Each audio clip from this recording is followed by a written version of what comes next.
মধ্যপ্রাচ্য সংকট ও ইরান ইস্যুতে মতপার্থক্যের কারণে যৌথ কোনো বিবৃতি ছাড়াই শেষ হল ব্রিক্স জোটের পররাষ্ট্রমন্ত্রীদের সম্মেলন। দিল্লিতে এবারের সম্মেলনটি ছিল কূটনৈতিক টানাপোড়েনে ভরা। শুক্রবার বিস্তারিত কোনো তথ্য ছাড়াই কেবল একটি আউটকাম ডকুমেন্ট বা ফলাফল প্রকাশপত্র প্রকাশ করে ভারত। আরও জানাচ্ছেন সঞ্জিদা সিলভিয়া। নয়াদিল্লিতে বসেছিল ব্রিক্স জোটের পররাষ্ট্রমন্ত্রীদের 18তম সম্মেলন। দুদিনের এই বৈঠকে যোগ দিয়েছিলেন ব্রাজিল, রাশিয়া, ভারত, চীন ও দক্ষিণ আফ্রিকা, মিশর, ইথিওপিয়া, ইরান, সংযুক্ত আরব আমিরাত, ইন্দোনেশিয়া এবং সৌদি আরবের পররাষ্ট্রমন্ত্রীরা। আলোচনার মূল বিষয় ছিল যুক্তরাষ্ট্র ইরান যুদ্ধ ও গাজা উপত্যকায় ইসরায়েলি আগ্রাসন।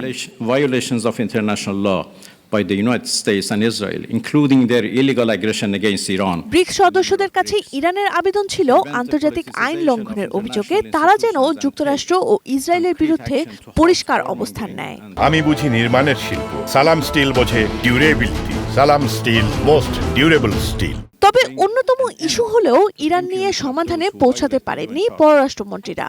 বৈঠক শেষে প্রকাশিত নথিতে দেখা যাচ্ছে সদস্য দেশগুলো গাজায় অবিলম্বে স্থায়ী যুদ্ধবিরতি এবং অবাধ মানবিক সহায়তার আহ্বান জানিয়েছে।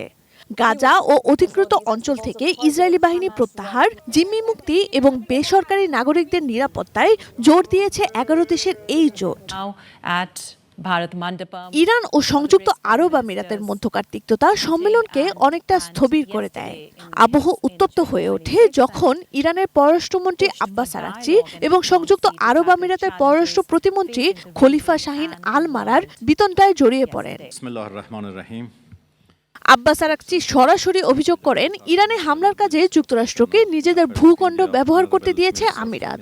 আমিরাতের পাল্টা অভিযোগ ইরান তাদের জ্বালানি অবকাঠামোতে ড্রোন ও ক্ষেপণাস্ত্র হামলা করেছে।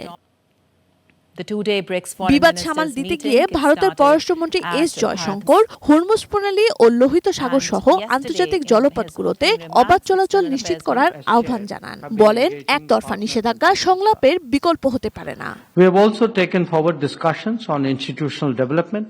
মূলত এই বাদানুবাদের কারণেই সম্মেলন থেকে যৌথ বিবৃতি আসেনি। ভারতের সভাপতিত্বে দ্বিতীয়বারের মতো কোনো ব্রিক্স বৈঠক যৌথ ঘোষণা ছাড়াই শেষ হলো। এর আগে 24 এপ্রিল নয়াদিল্লিতেই মধ্যপ্রাচ্য বিষয়ে ব্রিক্সের উপপররাষ্ট্রমন্ত্রী ও বিশেষ দূতদের বৈঠকটি নিষ্ফলভাবে শেষ হয়।